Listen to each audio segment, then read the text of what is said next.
Good morning, Coach. How are you? I'm doing well. Looking forward to that game tonight. Dunham and Newman. And I love Randy Livingston, but my heart's with Jonathan Pixley because played for me at Sanford and was one of the all-time great players to ever play at Sanford. And I got to go watch my man coach tonight. You don't have to sell the people of Baton Rouge that, Coach. He was a legend at Catholic High School, and then you brought him back to the Maravich Center and torched Dale Brown and LSU. It was at 1997 when you guys came back and got the win. Coach, the last time LSU's won back-to-back games was February 1st. They maybe played their best game the last time out. What do you expect of this team on Friday night?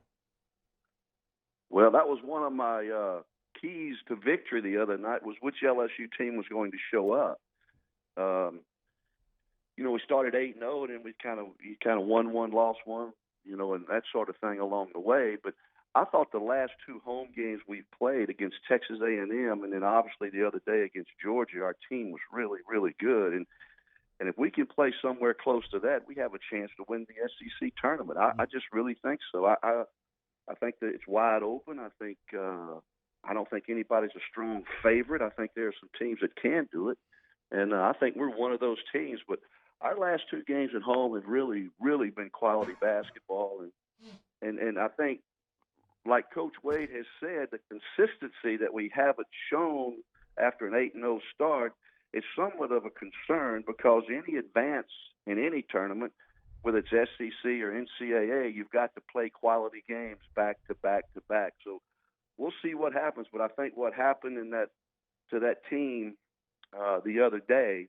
on senior night was really a positive force within that group of guys, and hopefully it shows up and carries over into the SEC tournament. What stood out to you from a technical standpoint in that A&M game and the last time out versus Georgia to make those two performances stand out?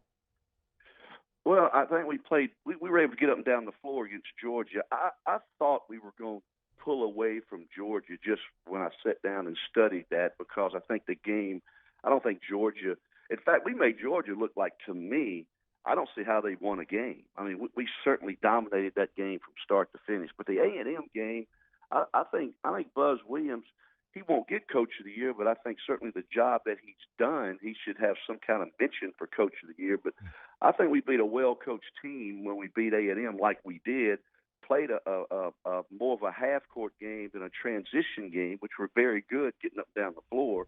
And I was impressed with the way we won that game from a defensive standpoint and an offensive standpoint. And then the other day against Georgia, we guarded them well, but they certainly struggled from an offensive place. But I just thought offensively against Georgia, we were so efficient and so good, and I think we're able to get out in transition. So both of those games were won in different ways, and I think that bodes well for tournament play.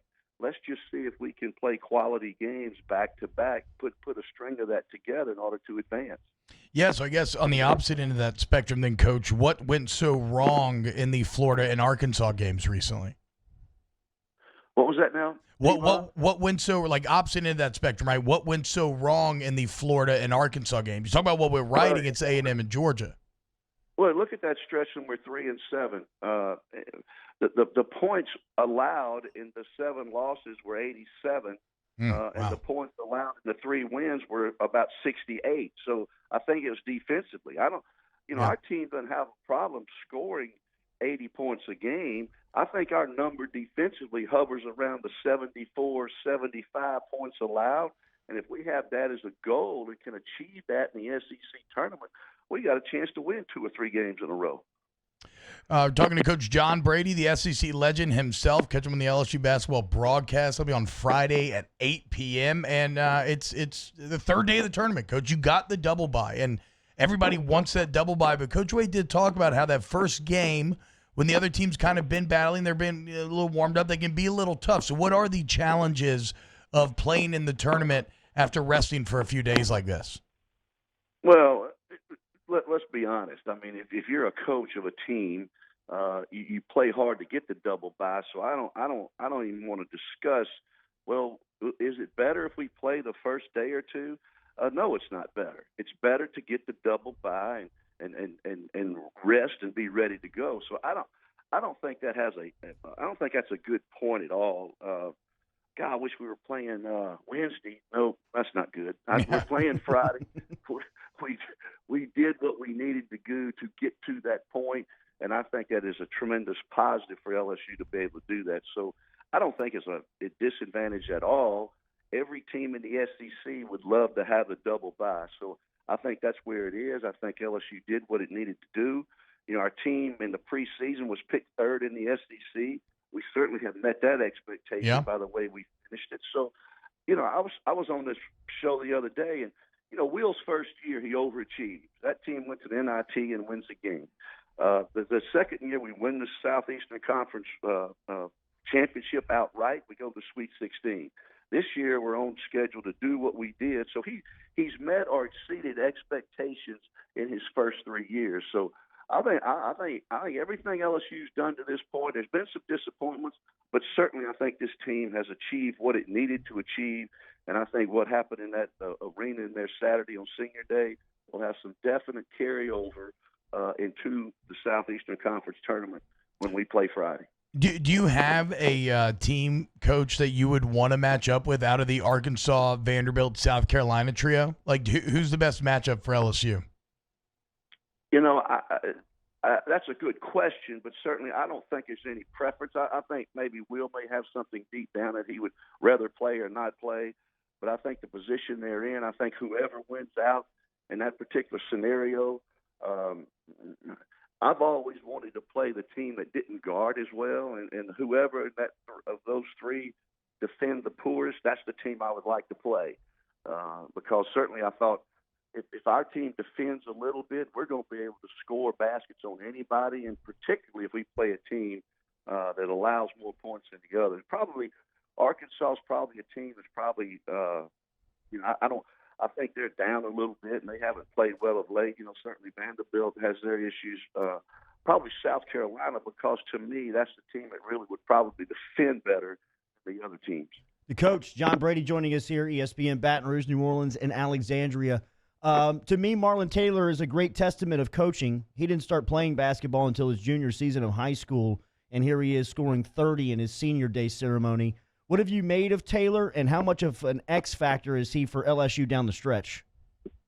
Well, Will was great. I asked him, I said, well, you know what's going to happen? They're going to probably ask you a question. How come Marlon Taylor hadn't played more, get more minutes and let him shoot the ball? But he was incredible Saturday with the way he played the game. All his shots went in, and I think what got overlooked a little bit, and I asked Will about this, he guarded the supposedly top 10 NBA draft pick on Georgia's team. I mean, he not only played well offensively, which everybody was talking about, but on the defensive end of the floor, he really did a nice job on the Georgia player, averaging 20 a game, and held him to whatever we held him to, and Georgia had nowhere else to go to get points.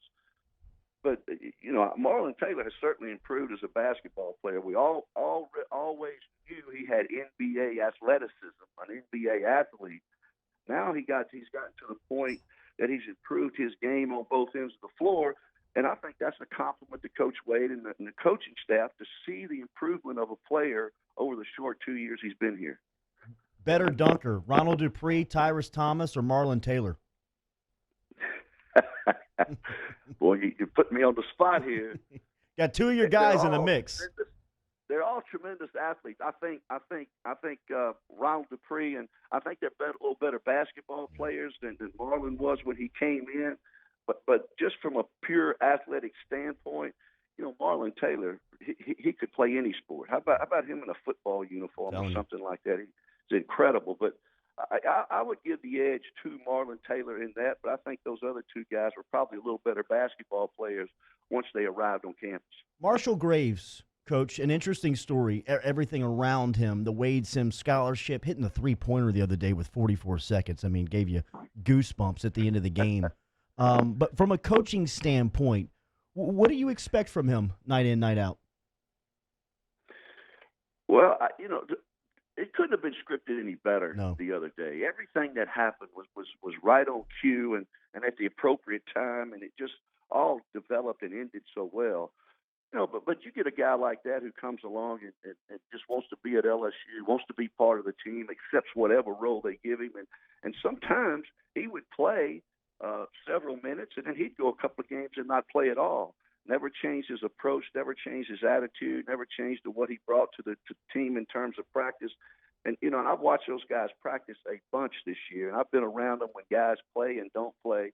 And I've said this before: I have never, in my time at LSU, watching a Will Wade team in practice, any players ever respond in any negative way because they're not playing or thought they should play or anything along those ways. I mean, every team has situations, but I've never seen a player do anything to disrespect the role that he presently has on the team. And I think that's a good thing. And certainly you get a guy like him on the bench and in your locker room, that all makes it go better because you have a guy in the locker room taking care of things that sometimes a coach can't touch.